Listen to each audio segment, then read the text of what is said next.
Hello students of class 11th math. वैसे जैसे कि आपका chapter number 2 relation and function continuity में है बेटा, जिसमें हम आपकी एक्सरसाइज सेकंड बी कर रहे हैं, उसकी एग्जांपल्स हैं बेटे।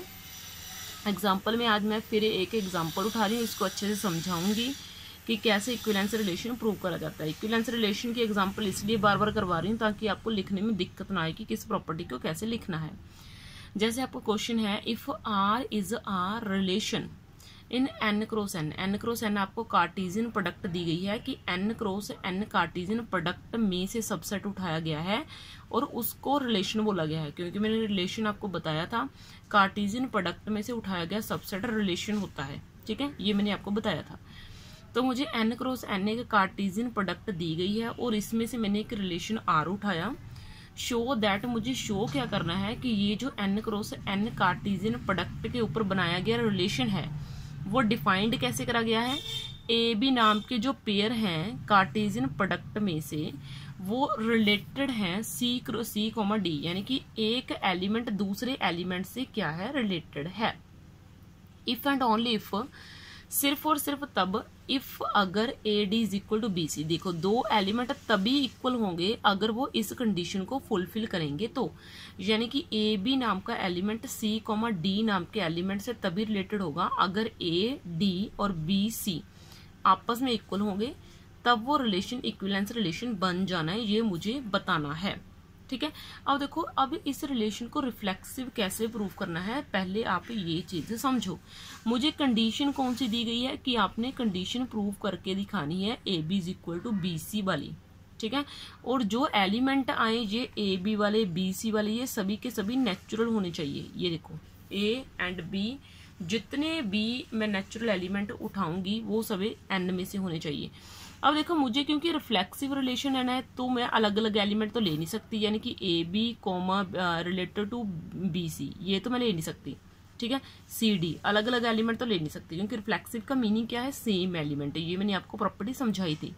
तो मैं क्या कर रही हूँ, मैं ए बी, मुझे दिया क्या गया है, A B related to C comma D होना चाहिए, लेकिन रिफ्लेक्सिव बोलता है कि पॉइंट आपके सेम होने चाहिए, यानी कि जो पॉइंट इधर होगा वही वाला पॉइंट इधर होगा।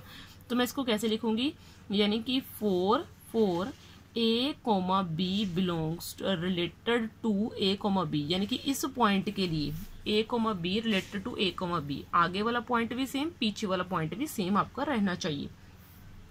इस पॉइंट के लिए क्या कंडीशन मेरी फुलफिल होती है कि A B is equal to B A पक्का आएगा। वो तो मुझे पता ही है कि A B is equal to B A होता है, जैसे 4 इंटू 3 जो है 3 इंटू 4 के इक्वल होता है, जो तो मुझे पता ही है। तो अब किसी चीज को उल्टा लिख दो चाहे सीधा लिख दो, ये चीज तो इक्वल होनी ही होनी है। फोर ऑल, इसको मैंने आपको मीनिंग समझाया था, इसका मीनिंग फोर ऑल होता है, उल्टा ए का मीनिंग फोर ऑल। वो सब ए बी के लिए जो नेचुरल नंबर में से आए हैं। ये नेचुरल नंबर में से क्यों उठाए हैं, क्योंकि ये कार्टेशियन प्रोडक्ट नेचुरल नंबर के सेट से बनी है। ठीक है, तो रिफ्लेक्सिव प्रॉपर्टी ने क्या बोला कि वो सभी ए बी जो रिलेटेड है आपस में, एक दूसरे सेम एलिमेंट के साथ अगर रिलेटेड होगा तो वो इस कंडीशन को पक्का फुलफिल करेगा। इफ अगर A B related to A B है तो A B is equal to B A पक्का होगा। ठीक है, तो ये मेरी रिफ्लेक्सिव प्रॉपर्टी प्रूफ हो गई। अब सेकंड में क्या है, जो सिमेट्रिक प्रॉपर्टी है, सिमेट्रिक प्रॉपर्टी क्या बोलती है, अगर ए बी जो है वो रिलेटेड टू, अगर ए बी जो है वो related to C comma D है, अगर C comma D related to A comma B है, तो यानी कि इफ अगर A comma B related to C comma D है तो C comma D related to A comma B होगा।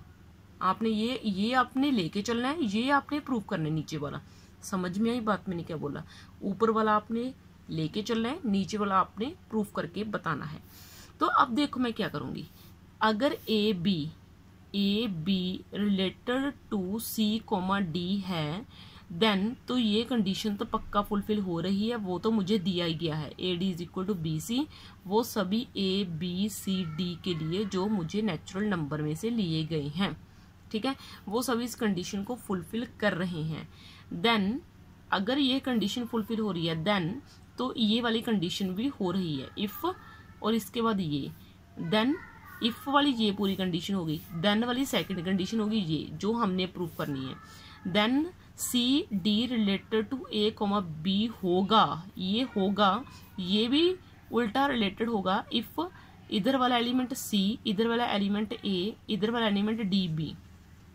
ठीक है, सॉरी बेटा एक मिनट, ये उल्टा हो गया। B C is equal to A D, ये देखो आ रहा है, क्यों आ रहा है, ये देखो यहाँ से ये जो सेकंड एलिमेंट है बी, यहाँ के फर्स्ट एलिमेंट से, यहाँ का फर्स्ट यहाँ के लास्ट वाले एलिमेंट से रिलेट कर रहा है। ठीक है, यही तो मैंने यहाँ पे किया, यहाँ वाला फर्स्ट इसके लास्ट से रिलेट करा, यहाँ का सेकंड इसके फर्स्ट से रिलेट करा। ठीक है, तो इसका मतलब सी कोमा डी अगर हम ए कोमा बी से रिलेट करें, उल्टा रिलेट करें, तो भी वो कंडीशन को फुलफिल कर रहा है, तो ये रिलेशन हमारा सिमेट्रिक रिलेशन है। अब ट्रांजिटिव में क्या था, ट्रांजिटिव में था इफ अगर A comma B related to C comma D होगा and C comma D related to E comma F होगा, देन तो क्या पहला और तीसरा भी आपस में रिलेटेड होंगे, तो क्या पहला और तीसरा आपस में रिलेटेड होंगे, ये चीज़ मुझे प्रूव करके बतानी है। मैं ये दोनों कंडीशंस लेके चलूंगी, ये वाली कंडीशन प्रूव करूंगी।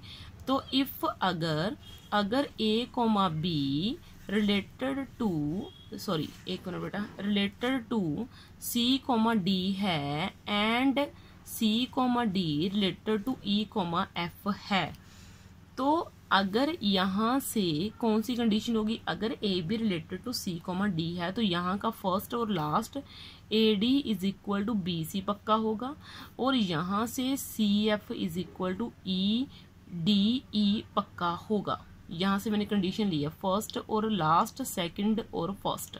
ठीक है, तो ये कंडीशंस मेरे पास दोनों की दोनों आ गई। अगर ये दोनों कंडीशंस हैं then A comma B related to E comma F होगा, means E F is equal to B E होगा, पक्का होगा, क्योंकि ये दोनों कंडीशंस अगर अलग अलग एलिमेंट के लिए, आप खुद ही सोचो, मैंने आपको 3 बुक्स दे दी, पहली दूसरी के इक्वल है, दूसरी तीसरी के इक्वल है, तो पहली और तीसरी तो इक्वल होनी है ना। तो अगर ये एलिमेंट इससे रिलेटेड है, आगे ये एलिमेंट किसी और से रिलेटेड है, तो पहला और तीसरा तो रिलेटेड होनी है ना। तो बेटा इस तरीके से इक्विवेलेंस रिलेशन जो है मैंने आपको 2 वीडियोस में स्पेशल करके बताया, ताकि आप किसी भी तरह की कोई मिस्टेक मत करना। सारी चीज़ होती है इसको लिखने की, इसके स्टेटमेंट को समझने की, कि इसको कैसे करते हैं। आपके लिए नया चैप्टर है, आपने इससे पहले कभी भी ऐसा वर्क नहीं किया जिसमें आपने चीज़ों को प्रूव करना हो, इसलिए आपका थोड़ा सा माइंड सेट होने में टाइम लगेगा बच्चे। ठीक है, लेकिन हो जाएगा, प्रैक्टिस करते रहो, सब कुछ पॉसिबल है। ओके बच्चे, थैंक यू। तो नेक्स्ट वीडियो में नेक्स्ट क्वेश्चन आपके लिए लेके आऊंगी विद अमेजिंग ट्रिक्स। ओके बच्चे, थैंक यू।